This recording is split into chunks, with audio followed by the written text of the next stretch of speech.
very frustrating.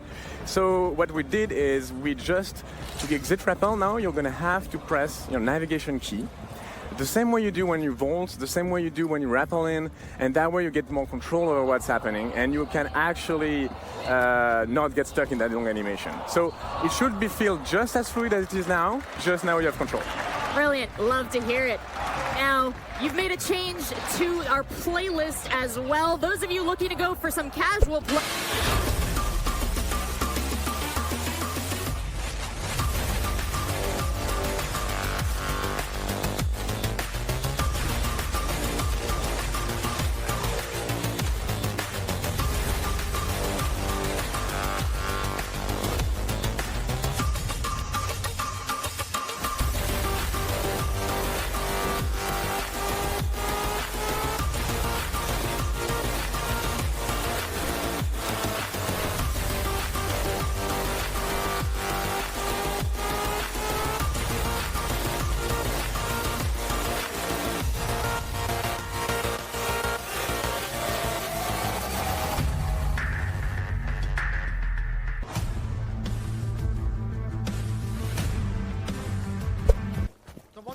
I'm just gonna sprint in here. Yeah. Nading it. These Spicer camps are so fucking broken. I hate this game. Yeah, both did. Yeah, we gotta push though. No, can you not plant it? Can you not plant here? I can try. Before? Mirror dead. You're dead? Oh my fucking god, dude. We are not droning. No, we're not. We're fucking stuck right there. That weapon is a commitment, for sure. But we still want you to have options. And the two side arm you have access to, the main one being the CZ75, which is an automatic weapon that gives you opportunity if it comes to entering the objective, pushing some places on the map. Otherwise, you can opt for the pistol, which gives you a mobility boost to relocate from a place to another. And as for secondary gadget, it's a sniper. We had to give her a claymore. Absolutely. Name it more. Oh, I just saw a Big Mac and I'm hungry. Don't talk to me about McDonald's. I'm hungry. What? No longer in your Cavera's on site? What the fuck? You have located a bomb. Shoot the Monty too. Yeah, that's right. What? Why? Friendly, last operator standing.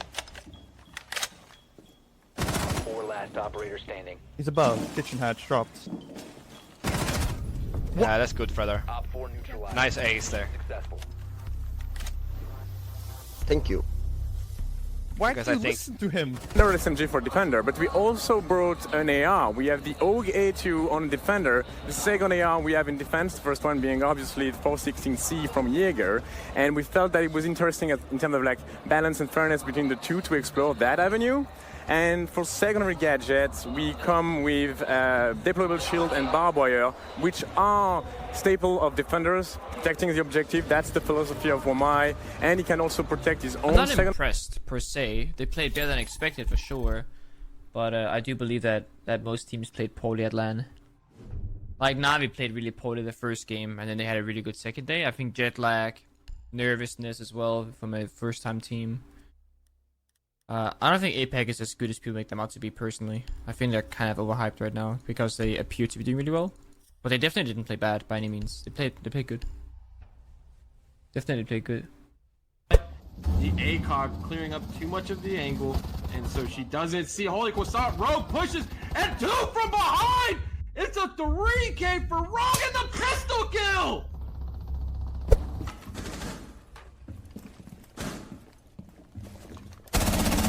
I continue to whiff. This guy. Oh, this is better than me. I keep whiffing on him.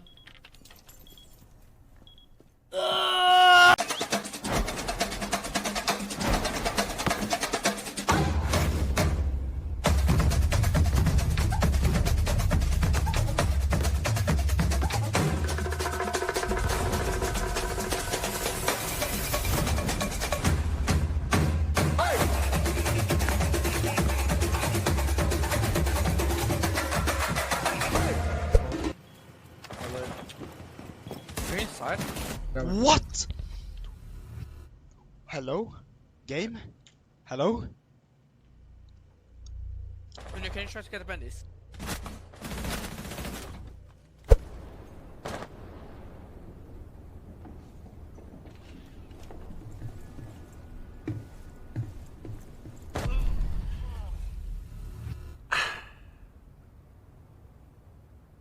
I guess that's getting played out.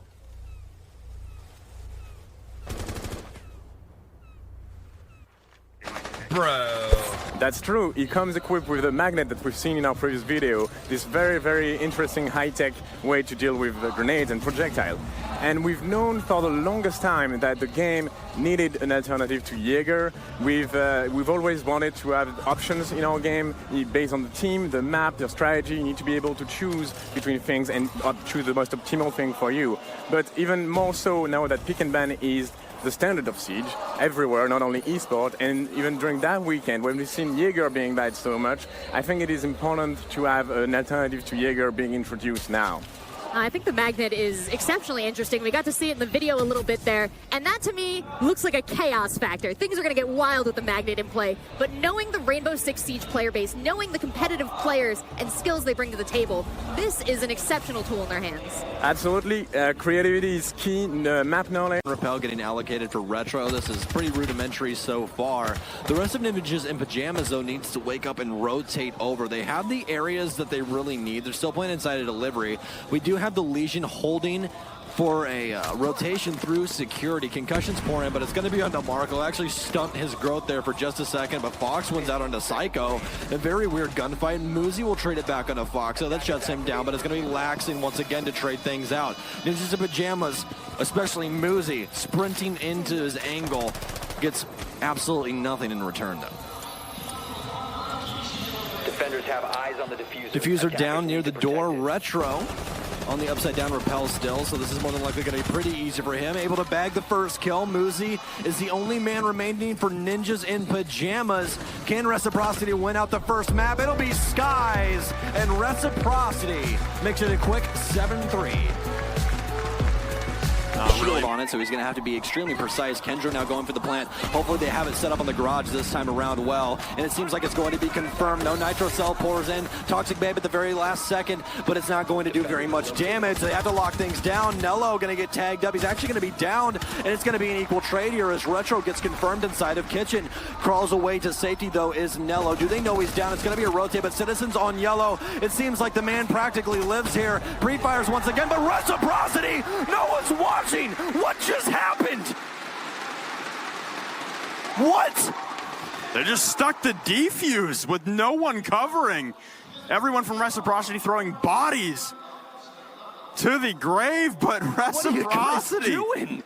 Nobody watching the diffuser for Na'Vi, and now Reciprocity stands on match point on map number. Please, ladies and gentlemen, give a warm applause to our MVP. It's Pi from Na'Vi with a 1.2 rating. The newcomer to the team, showing up when it matters.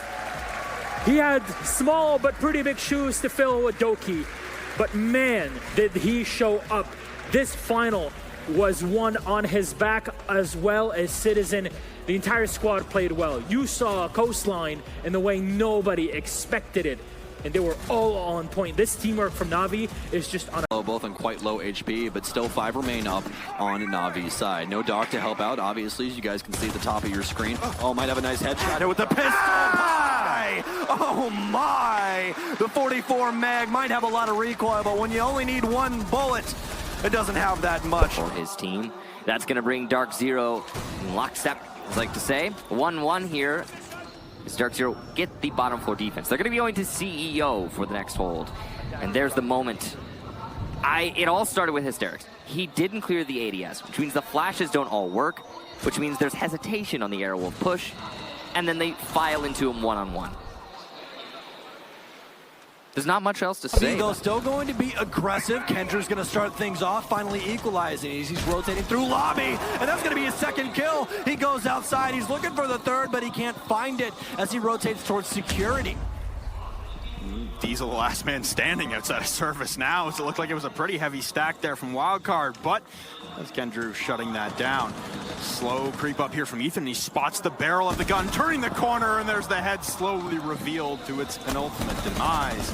Diesel, though, alone carrying the diffuser in through lobby. He needs to rotate all the way around. Kendra takes him down inside of the blue bar. That's 4 on the round. Looking for the ace to wrap it all up. Diesel alone inside of the lobby, stranded with no friends left. Looking walking in towards the quad wall inside a courtyard. 18 seconds tick down, and it looks like we're going to be striking midnight on the clock here for Wildcard on Coastline. And Kendrew locks up the ace. Na'Vi will send us the first team to actually get a CCTV cash win. That really does look... He did kill himself with a thermite charge. I was going to say, it really does look like he just blew himself to hell. Got to know that timing better, Kendrew. Come on, my man. Got to the same thing. If a round is replayed, you basically have to run the same strategy for those that are unaware. But well, same operator, same site. Same operator, same site. You can do differences in your setup. I mean, no admin's going to be scrutinizing you over your shoulder, being like, you rushed me in the lobby. That kill hole is not where it was last time. That's against regulation. Please redo it as per code 3.5.11 on page 7 of the rulebook. You need to impact a little bit to the left. We're going to rehost again. Sound like that one thing from the gal. Skies in the trade onto Pies. The plant is being attempted now by Kendrew. No one really intervening right now for reciprocity. The Citizen will be pushing up, but Skies will grab one. Foxe with another, pushing up the yellow stairs, but there goes Laxing inside of the bathroom, down to the 2v2. A man rotating at a connector and caught on cams right now is Citizen. 10 seconds tick down as they don't have diffuser control. Skies on 1 HP will still win out against Citizen. Nello on the pre-fire. It does not happen. Skies goes massive inside a connector on the smoke. And up, but everyone's stacking by the face, waiting the approach for Nello. No utility left. Diffuser in hand in a 1v3 in the midst of a crossfire. Gets one on a Diesel on a second. On Amaranth.